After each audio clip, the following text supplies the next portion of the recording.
Hey, what's the deal, YouTube? It's your girl, Miss Honey. Welcome back to the channel. Welcome back. Happy Sunday, everybody. I've been dropping videos all day long. All day long. Y'all gonna be eating on little teaspoons of Miss Honey all this week. I did some long videos, some medium videos, a couple of shorter videos. And right now I'm here to do Real Housewives of Atlanta. Now, I've decided that the good episodes that I consider to be good, y'all shout out to Costco. Look at these pajamas. They so soft. Oh, if I had have known they was gonna be so luxurious feeling on my body, I would have got two.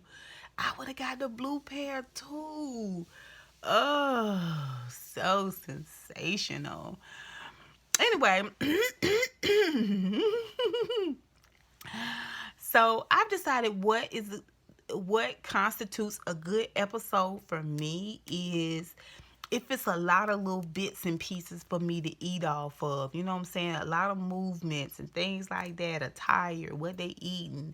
I mean, the cats really dominated this episode, and there was a pinch hitter in the form of a shepherd that came in. But for the most part, listen, Porsha and Tanya remain my MVPs. I know I almost always pick them, but these girls are so much fun, you guys. This episode was called Greek Tragedy in 6 acts. And I believe this was the 16th or the 17th, the 17th or the 18th episode. I'm not sure, but y'all know this the 12th season, Real Housewives of Atlanta. Yeah, so Porsha and Tanya remain my MVPs. Um, I feel like Porsha really embraced the trip, even when she was bargaining. Like she was at the flea market. I don't know who told her to do that, but she did it. She did it, and she did it good. And Tanya just for always being so bubbly, like, excuse me, you guys. She's such a good balance for Porsha. You know what I'm saying? It's not like they two dits or whatever. They just, I don't know, man. Like, I really enjoy them together. I wouldn't mind seeing a Porsha and Tanya take on Vegas, or Porsha and Tanya take on Tokyo. Like, I would love to see that. Porsha and Tanya in Disneyland. Like, that would be so good. I would definitely be here for it, right? Okay, so let's talk about this episode. This is right after they've arrived. They had a dinner, and Nene was feeling the type of way about the fact that Kenya snubbed her not only at dinner by not acknowledging the fact that she was one of the first ones to try to extend kind words after it broke that she and Mark were separating. And also, when she refused to sit down with her and talk, like what Cynthia wanted her to do. Now, I'm not for no forced negotiations. I think all parties gotta want to do it. If you feel any hesitation from anybody, I feel like abort, move forward. Like, if grown people don't want to do something, you just make it weird when you try to force it, and it puts people in this defensive place. But I understand. Candy is right back at it as RA. You know, Candy is the resident assistant of the Real Housewives girls dormitory. Real Housewives of Atlanta girls dormitory. Like, she tells everybody what time they need to get up and be there. You know what I'm saying? Like, she tried to, find out what's really going on between the girls when they fighting and resolve the situation. Push come to shove, she will write you up. You know what I'm saying? Report you or whatnot. And, of course, she got security on speed dial, right? Campus security. So, let's move forward. She kind of tried to talk with Kenya about the whole Nene situation. And the inevitable is that they will have to talk. And we're going to see this whole situation kind of boil over at the end of this episode. Candy had on a denim jumper that I am pretty sure was from late 80s, early 90s. Like, I, even that white pantsuit that she wore to the vineyard, I don't know, it just was looking real cross colors. Like, back when you all wore these painted outfits and ski masks and, what I'm saying, white Tims, like it's kind of like back when girls was a little bit more dudeish, you know. Um, I don't know. I don't know. Her aesthetic is weird. That jumper was weird. Like, Candy's got a good body. It could have been from the 90s. And she just lost enough weight where she could fit it again. It was like, okay, I'm finna kick this. I remember I was real, real fine when I wore this, many, many moons ago before Riley was born. Yeah, but still, it was weird. It had this weird leg on it. Like, I don't know what was going on, right? Um, Anyway, so yeah, Cynthia, like I said, she floats between this life and a fantasy world where she thinks she could possibly carry a baby for Mike Hill. Now, anything is possible. All I'm saying is you not know a 60-year-old woman in Greece or 75-year-old Guatemalan woman or an 80-year-old Asian. Like, that kind of stuff ain't really happening around these parts. It was funny though. It was funny how everybody kind of played it off, but I was like, poor Cynthia. I mean, she does kind of walk around with rose-colored glasses on. I think she's purposely dense. I think she does it on purpose to lighten the situation, to not get involved, to act like she wasn't there. I don't know. Y'all tell me what you think about that. So they go to this restaurant in the sky, and I forget how high up it is, but it's pretty high. Y'all know Nene don't like heights, so there was a proper amount of drama and panic from all the ladies to kind of heighten the scene. They give the ladies wine while they're up there, and they're going to serve them dinner. They give them a glass of wine, and Cynthia says this wine is good. Now, the wine is good, this wine is good. Then we see where Kenya starts to say, are you sure about that? It's a screw off top. Like, now, I learned very quickly that the screw off top does not matter. In some countries, they don't do corks. Some wineries, they don't do corks. They do screw off tops, and the wine is just as good. You can buy a very, very expensive wine. I'm talking about a $60 to $80 bottle of wine, and it have a screw off top, especially if it's a South African wine or Argentinian wine. It could possibly be a screw top, but an excellent, excellent wine. So screwing off tops don't necessarily matter. I learned that. As y'all know, I did a little wine series on my channel when I first started. I happen to love wine. I know a lot about wine. I know a lot about food. I didn't like the way Kenya was doing that. So, it kind of felt like she brought Mark on the trip. So, you're going to publicly embarrass and try to humiliate Cynthia by questioning her about what wine goes with what, and when she answers you, you disagree and kind of expose the fact. You tried to expose her like Mark exposes you. You tried to publicly shame her like Mark publicly shames you. Like, Mark and Kenya was definitely on the trip. Mark and Ken was definitely on the trip, right? Like, so it progresses. She is kind of slightly passive aggressive. The ladies leave this restaurant setting where they are in the sky. They let them down, and like I said, Kenya was just flat out being mean. Like, she was just being mean. Another wardrobe observation, Nene and the pajamas. Like, I'm over Nene and the pajamas.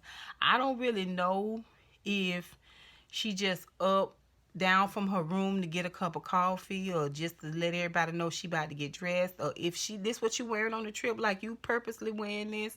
Like, to me, I don't really care for it.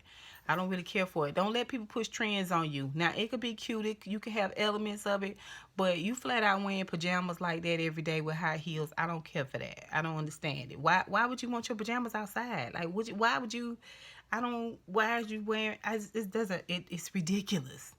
It's ridiculous. We just do stuff sometimes because people tell us we should be doing it. The rich and famous doing it. Like, it's supposed to be the thing. It's supposed to be in. Like, I don't get it.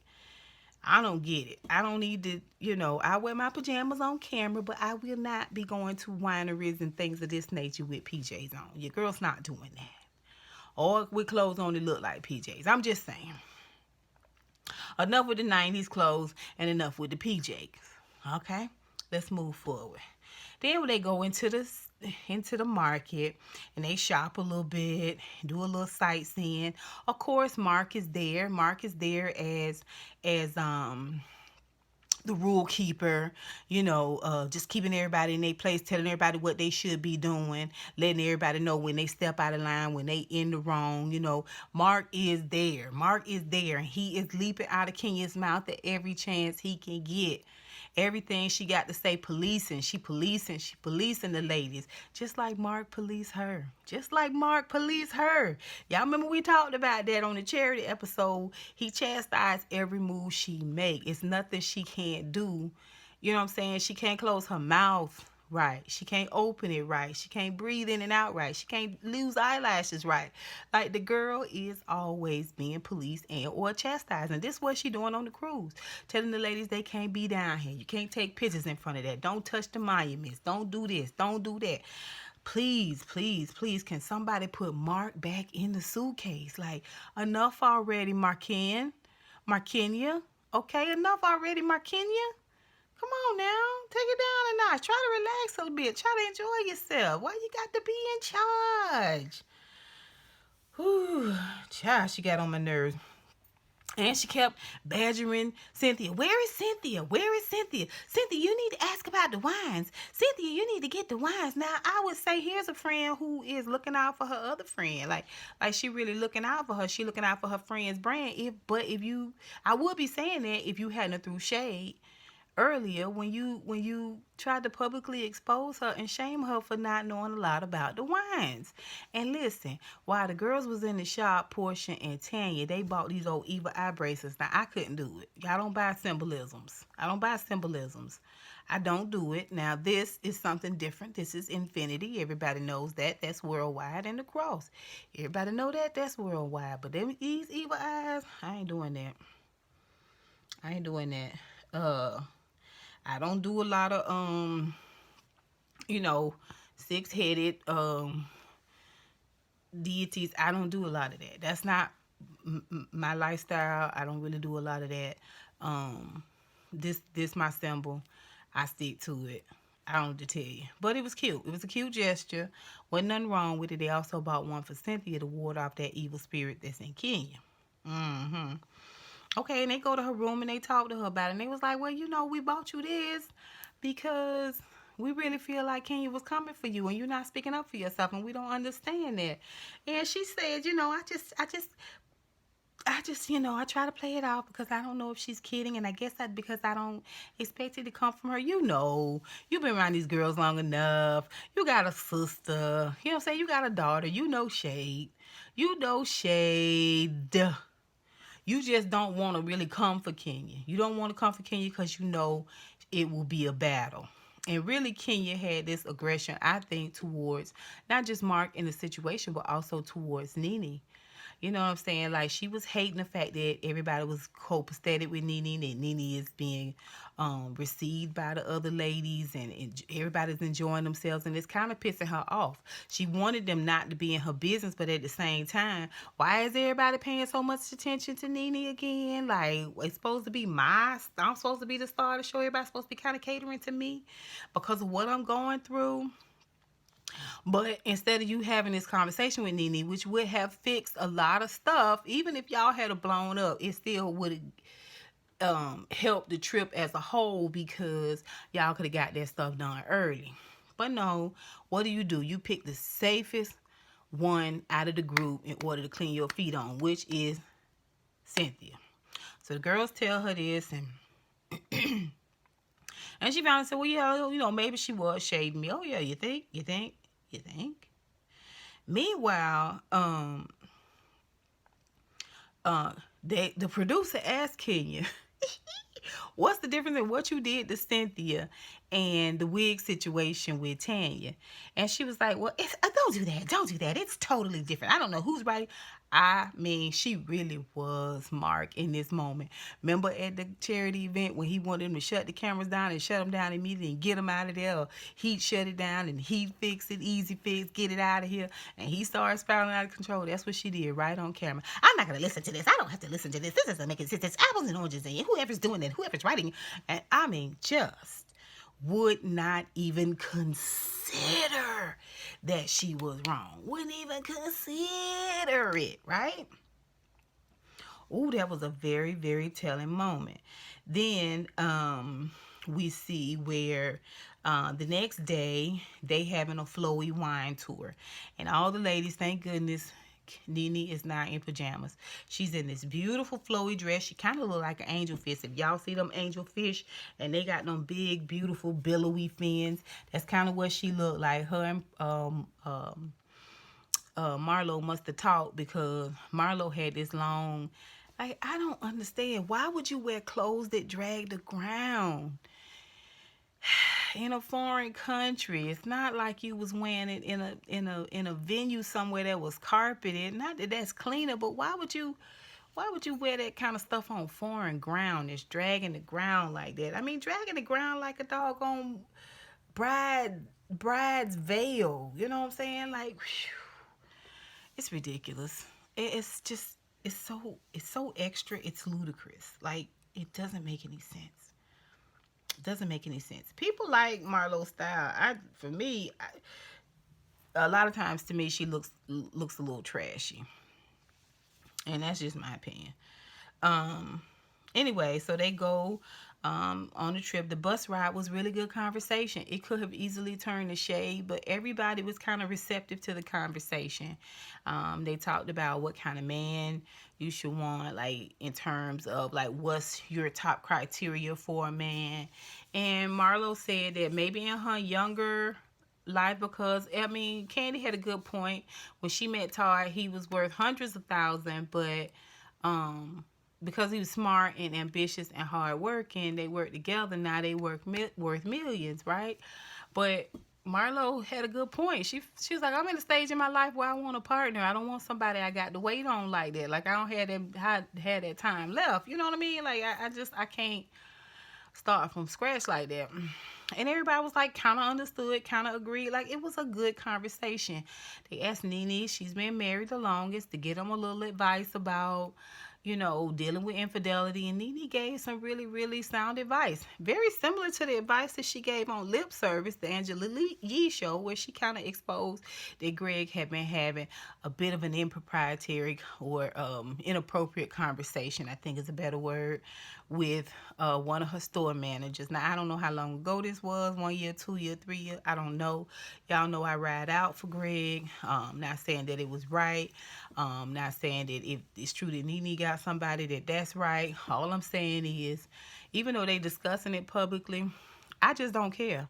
I don't care. I don't see Greg's missteps as a problem, because Nene don't see Greg's missteps as a problem, and vice versa. He don't see her pushing this, and the fact that on camera it looks like he waits on her hand and foot, and he don't have no mind of his own. He don't see that as a problem. So they like it. I love it. But she did give the ladies some really, really good advice, and it was a good moment. So they get to the winery, and Kenya eased up a little bit on Cynthia and the whole wine situation. I think she eased up because Porsha and Tanya and the other ladies was really trying to undo the negativity she put out there on Cynthia by big upping Cynthia and her business and starting a business. And the business is, like I said, beautifully done. Aesthetically, it's a very, very nice venue. And so I think she caught on. I think she caught on that everybody was trying to counteract the negativity that she put out there on Cynthia. Like, everybody owned you, okay? So then she decided not only was she buying wine at the wine shop, but she also bought Cynthia a whole set of wine too. And so, she knew what she had done. Meanwhile, Porsha and Nene go off to talk, and this is one of the most realist moments I have felt in Real Housewives of Atlanta history was this moment. First of all, Porsha, the way you spoke out, girl, so beautifully and so eloquently about your feelings and how it made you feel and postpartum and all of that, like it really was beautiful, beautiful communicating. And it just opened the door for Nene to also be vulnerable. It seemed like Nene was open to exposing herself and being vulnerable and being transparent. It was just an emotional moment. And Nene started crying, and she was really, really crying. She's gotten so good at this crying, you know what I'm saying? Even if it's not real, which I do think it is real, even if it's not real, like, gosh, she has really, really, really gotten good at it, right? And Porsha hugged her, and then she was like, I needed you. I needed you so much. I was like, oh, okay, Porsha, you're not finna let her out cry you. You not finna let her out do you, boo. I loved it. Like I said, I thought it was a genuine moment. And then they took their lashes off, and it was good. And I love the fact that they didn't like run back and tell it. They kind of held it a little bit. Now the RA, remember, is Candy. RA need to know what goes on at all times at all the dorm rooms. It was killing her. She was itching for a scratch. I mean, she had to get out the story. Why y'all ain't wearing y'all lashes? Like she, you know what I'm saying? She the RA. She's supposed to encourage, you know what I'm saying, this public unity, this public camaraderie, like share. Y'all know Candy do not like to be in the dark about other people's business. um Let me see. Anyway, so it was good. Like I said, that moment between Kenya and Porsha was palatable. Then we see, again, Tanya and Porsha are so cute. She shares with Tanya first that her and Nene kind of mended fences, and it was an emotional moment. And Tanya was very, very happy for her and for Nene, and they decided to do something special by bringing all the girls in together. And because they were in Greece, they decided to have a ruins party. Like everything that has ruined or things that have gone on now, it's in the ruins. You put it in the fire and you get rid of it. Like it's in the ruins, right? Never to be talked about again. We already know that don't happen, because if you can't take the past up and sharpen it to a razor smooth edge and stab somebody right into the temple with it, what is life? Okay, so they was at dinner, and they announced they're having a ruins party. First of all, Kenya verbally peed on Porsche in Portia's general direction, verbally. Like, her energy was so like, how dare you make up with Nene privately, but you want us to all have a ruins party publicly? Like, how dare you? Like, you know, you just had to find something, didn't you, Mark Kenya? You just had to find something. How dare you come and take over our trip? Like, what did you have planned? Like, what was you thinking about doing next? I ain't hear you say nothing. And you know this how we go. Anyway, so they go back to the house, and everybody get showered, get changed. It's after the cats and the dinner, and the cats and the dogs at the dinner and all of that. It was just, everybody was just having a good time, and it was just laughing. It just seemed fun. Everybody except my Kenya. My Kenya was not feeling everybody else being happy. Like, she was not cool with it. Oh, by the way, Eva was delivering her baby while they was at dinner. Back at the house at the In Ruins party get together, everyone, of course, has been drinking all day. You have to remember this now. Everyone, with the exception of Candy, has been drinking all day, right? Candy's drug of choice is other people's business, right? But she don't drink. Everybody else has been drinking in one shape, form, fashion, or another. So, the ruins party is you wear a crown and you give a crown. If you wear a crown, you give a crown. You have to put something that happened between you and that person that you gave the crown to into the ruins pile.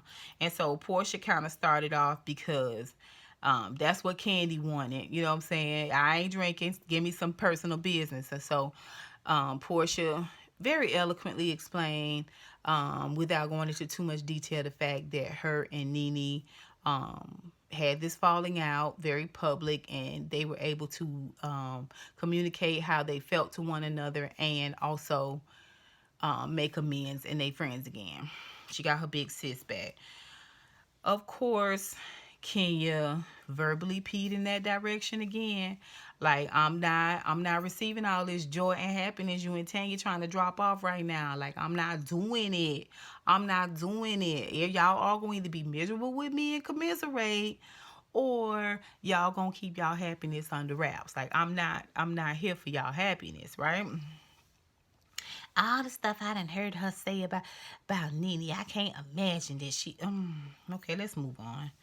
So then we see where it's Cynthia and Kenya, and Cynthia wears the crown and gives the crown to Kenya. Kenya knew it was coming. She was ready. She knew it was coming. She knew she had gone too far.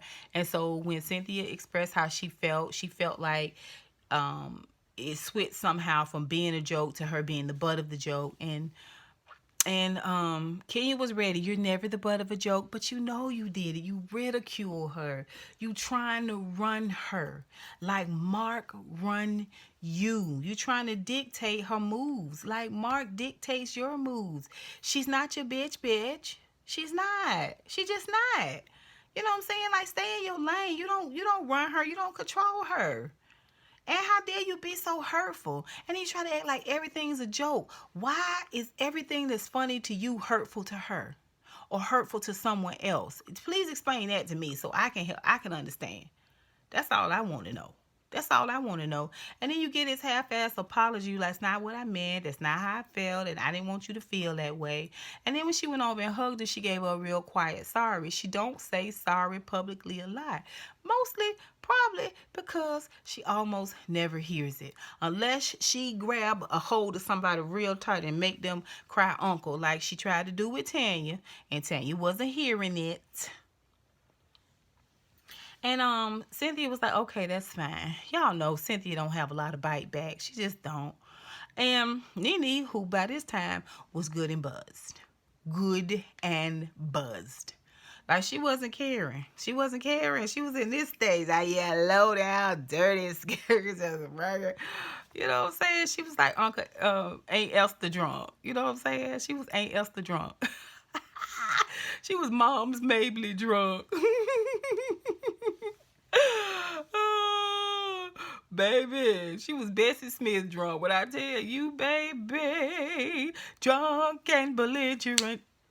Drunk and belligerent. Yeah, drunk and belligerent. Ooh, ooh, drunk and belligerent. It was good though. It was good. It was so good. Oh my gosh, I so enjoyed. I did.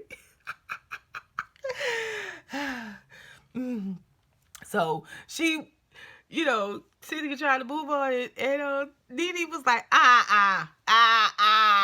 must be nice. And I knew if it had been me, you would have went a lot hard on me. And Cynthia was like, yeah, I would have. You know what I'm saying? Of course, you always agree.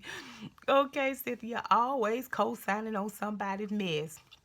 And so, oh, Nene, you don't need to say this, Kenya. Why are you getting involved? You don't need to worry about it. You shut up. You're a bully and a bitch. This Nene, like, she drunk and belligerent. Drunk and belligerent. Oh, it's hilarious. Okay, so she letting her have it. Yeah, you're a bully. You're this, you're that, and you're the third.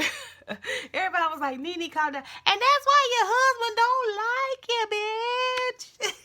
Now, Nene, you going too far, and you're ugly, and your skin bad. He can't stand you. That's why he left you.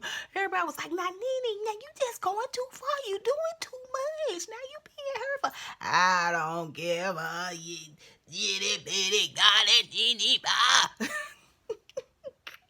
Drunk and belligerent. Drunk and belligerent. Ooh, it was so good, y'all. It was so good. Like, she took all the tabloid headlines and she just balled them up, and she was like, bing, bing, bing, bing, bing, bing, bing, bing, bing, bing, bing. The end part where she was eating the popcorn because Kenya tried to talk to Tanya. Now, this is after she done got drunk and belligerent with Kenya. Kenya tried to deflect and talk to Tanya, like, because Tanya the other easy mark. Now, Porsha proved a long time ago she no longer gonna be Kenya's easy mark. Like, you want to get to it, let's do it. But Tanya and Cynthia both are good places to kind of land if she want to dominate a conversation. So, or so she think. She tried to pull that junk on Tanya, where she just said, I'm glad we can come to this place and let this go. And I'm glad in my time of need, you have not been petty and you've just been, but I did notice that you didn't apologize for what you did to me. Tanya was like, I didn't really feel like I needed to apologize. I was the fly. You brought an elephant gun to the fly fight and started trying to blow holes and stuff out of my relationship and my happiness, sis. Like, it's apples and oranges. And Porsha was chiming in. And so Kenya, was already like, you talking back? You talking back? You're not just going to kneel down and kiss the ring? Oh, Porsha, don't get involved. Porsha, why are you doing that? Don't focus on Porsha. Porsha ain't the issue. Tanya talking to you. Tanya telling you that just like you feel like somebody assaulted your brand, you running around little by little and assaulting people's character and their families and their spouses and things that are very, very important to them, just like your brand is important to you, sis. And then Nene jumped in, drunk and belligerent, drunk and belligerent, drunk and belligerent. Oh, child. I mean it. She had that popcorn shit already cut in the middle of it. Said, Candy, could you please Cynthia, pass the popcorn. Cynthia passed the popcorn, and she had that popcorn. She was torn between eating and throwing at her because she was drunk. Do I eat this sodium or throw it at? Oh, so you throw that peanut. And if she had threw that piece of popcorn, I promise you, Kenya would have laid up underneath that popcorn like it had broke her collarbone, baby. She would have been like, oh, my brain. Oh, it collapsed. Oh, she was giving us full drama queen. Please, please pay me some attention this whole trip. She was giving us Mark Kenya this whole trip, just looking around. Who's the weakest link that I can clean my foot on, that I can make myself feel more powerful, feel more strong? Who can I belittle? Who can I diminish to empower my own self? The whole trip so far, right? Child, it ended. It went black screen to be continued. Nene stood up and was like, you bitches, bitch, you bitches, bitch. Just like drunk and belligerent. Drunk and belligerent. It was so good, you guys. Tell me what you think. Put it down below. Did y'all see this episode? It was crazy, right? Shout out to Porsha and Tanya. I really, really enjoyed them.